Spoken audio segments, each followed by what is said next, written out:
Good day, Solomiia. Hello, do you hear me? Yes, hi. Okay, hello. We welcome you here, Solomiia. So I think and I hope that next time you will join us offline. But now we welcome you here. And the first question, which is really so important, what do we do? What can we do? And do we really need now to speak about sustainable development and the implementation of it into business? Hello, Solomiia. Thank you, Janina. Thank you for the invitation. And instantly let me move to my presentation. If you don't mind, I will present it in English. Yes, sure. First slide, please. Indeed, this is the elephant in the room which I would like to address immediately. Is it the time now? And as Laurent has said before, it is the time now. I've started my career 15 years ago in this area in Ukraine, before the energy prices were over the roof, before the start of the full-scale war. It was the time back then. It was the time every day since then. It is the time now. And there are three key reasons to that. First of all, energy security and our independence. Truth is, Ukraine is energy dependent. Over 80% of our oil demand is imported, 50% of our coal needs and 30% of our gas needs are all imported, which means that at every level, at the individual level, business level, state level, there is space for improvement of energy efficiency to reduce the energy consumption without sacrificing the level of well-being and the industry and business purposes. Well, the second reason is climate change. And I understand that at the time of the full-scale war, this feels as something irrelevant. However, here I would like to highlight that when we respond or deal with climate change, it's also we have to work against the embedded behavior in all human beings. As the famous author of the book Thinking Fast and Slow, Daniel Kahneman, and the winner of the Nobel Prize for Behavioral Economics, has written in his book that humanity is not wired, our brain is not wired to respond to these distant threats. We are better wired to respond to immediate threats which threaten our life, a matter of life and death right now. But only those who are able to identify these long-term problems and daily solutions that help on the long term respond to them, only those would be successful on the individual level, but I believe this can be extrapolated on the community level and the business level as well. Now, I'm not going now into the detail of whether climate change is happening or not. Briefly, the bulk of science, all statistics and evidence confirms that it is happening, and it is happening as a result of human activity, not just natural cyclical fluctuations. And well, the third reason here to address why it's a matter of urgency, why we need to talk about sustainability now, is even though response to climate change is slow, it has been faster starting from the Paris Agreement in 2015. And since then, there is a great bulk of regulation, legislation, and standards developing for all sectors of economy, for the financial sector, for corporates.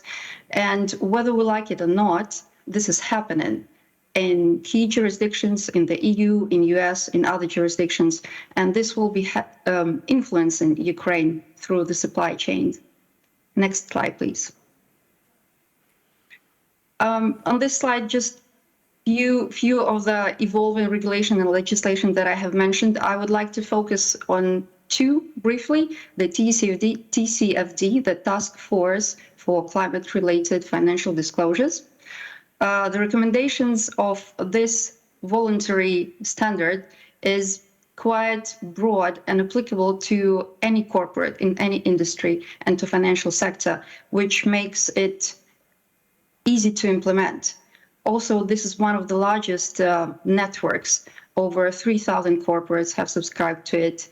EBRD is as well the signatory to it, and our Paris alignment methodology which is the basis of our work and engagement with clients, is also based on the principles of TCFD.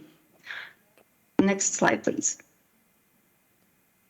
Again, as I said, regulation is happening. However, what does it mean for businesses? For businesses, considering the long technological cycles and the amount of time to change the business model or to change the operational processes, it means that we need to start now in order to be able in several years to arrive to the needed solution. I remember companies back in 2008 who were starting with the EBRD investments with basic energy efficiency projects. And over time, with next investments and next projects, they are achieving now more significant impact in terms of energy efficiency and responding to the climate change. So I would like to just reiterate that we need to start now so that to bring us to the needed result in several years. Also, one more thing to highlight here is in terms of climate change. Even if we reduce all of our emissions today, the emissions that have been already created will stay in the atmosphere for some time. So even if we are successful today, we will still have to reap the consequences for years to come. And the last thing about this slide, you can see the diagram, is the amount of funding available to the topic. In the bottom, the dark green, there are different estimates about how much funding has been already allocated and needs to be allocated going onwards to address this challenge. So the dark green is the amount of funding that has been allocated so far. And the bulk of it, the light green, is the amount of funding that is needed. The truth is, Ukraine is dependent on external funding, and a lot of this funding, all the IFIs, international financing institutions, international investors, capital markets, donors, they all have requirements on sustainability, which come together with funding. Next slide, please. How is this relevant to Ukraine? Well, through funding, through supply chain, and Ukraine has chosen its direction. And honestly, what are the alternatives?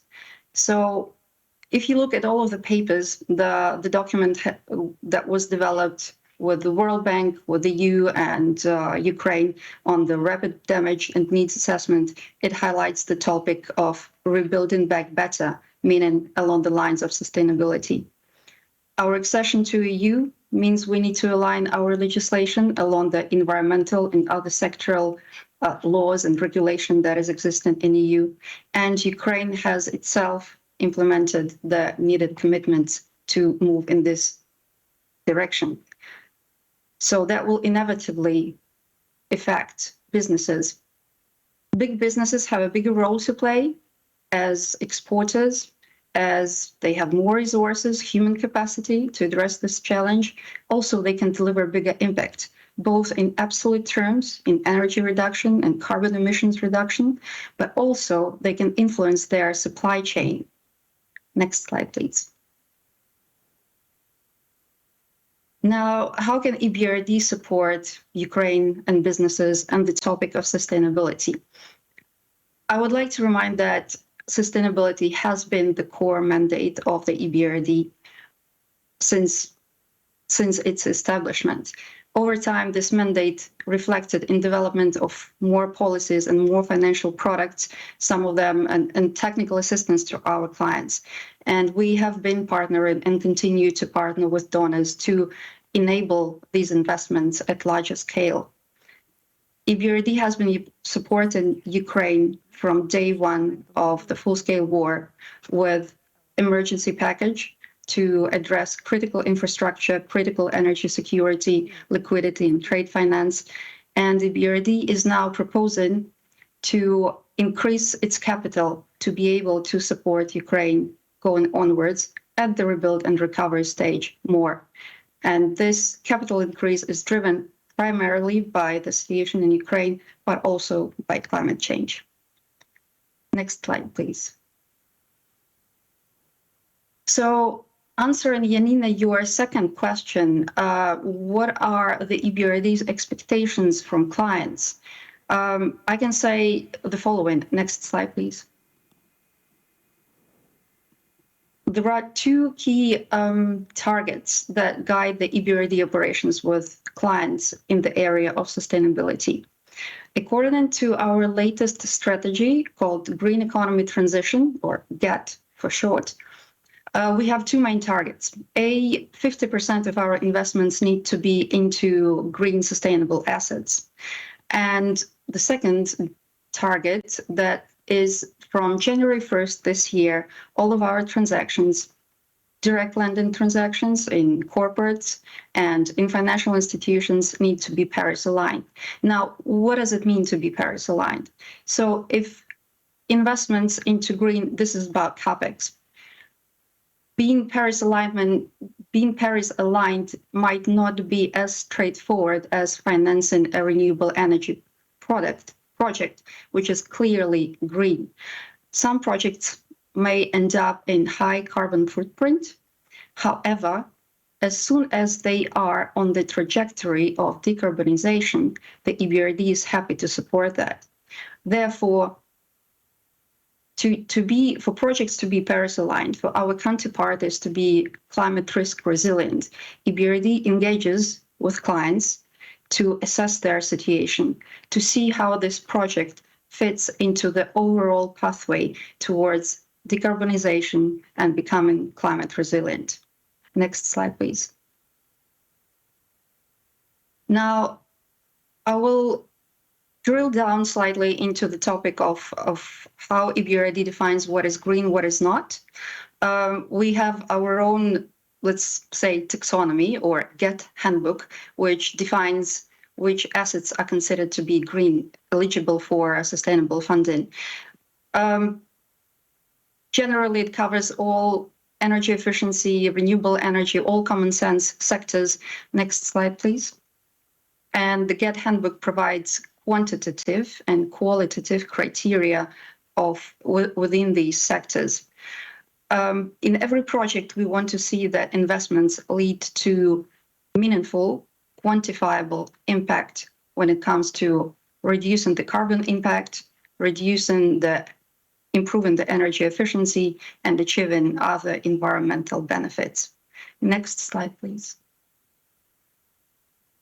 Now, there are different ways how to assess if a transaction is green or not. And the first and the easiest one is through Green Technology Selector.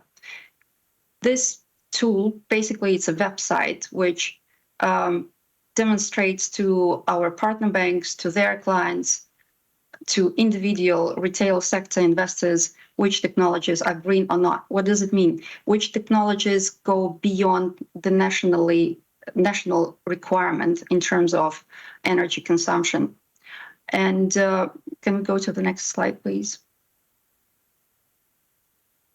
We have over 30,000 technologies on Green Technology Selector in different categories: heating, power, transport, agriculture, buildings, which can quickly allow both clients and investors and suppliers of these technologies to identify and meet in the middle of this bridge. We have the Green Technology Selector in all of our countries of operation, and I'm told now that I need to speed up, so let's move on to the next slide. Basically, apart from Green Technology Selector, we also use other internationally recognized certifications and standards like those of ICMA, International Capital Markets Association, various commodity certifications related to cotton, to other commodities. In cases when it's not that easy to assess if a transaction is green, when we cannot assess it through Green Technology Selector or through certifications, then next slide, please, we need to make a more detailed technical assessment. We can rely on assessment from companies, or we can rely on assessment from technical consultants. And where can the company, answering the question, where should the company start? What can we do today? you can learn from the best. You can learn from the leading companies in your sector. There is great number of examples on the EBRD resources, on other resources, to see what technologies were implemented by leading companies in your sector. Another thing, let's go to the next slide. Paris alignment, I will not go deep into the methodology of how we assess it, but basically the idea is that the company starts thinking on a systemic basis which governance processes, which risk management processes, which disclosure processes they need to implement in order to put themselves on this transition pathway. Next slide.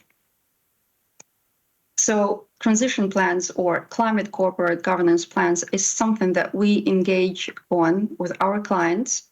We support them in development of these plans so that companies could then, following these plans over time, become sustainable. I will end my presentation now, and I welcome the audience to check the EBRD resources. All the materials, methodologies, guidance, best case studies are available at the EBRD resources, and we are regularly contributing to raising awareness of our clients on these topics.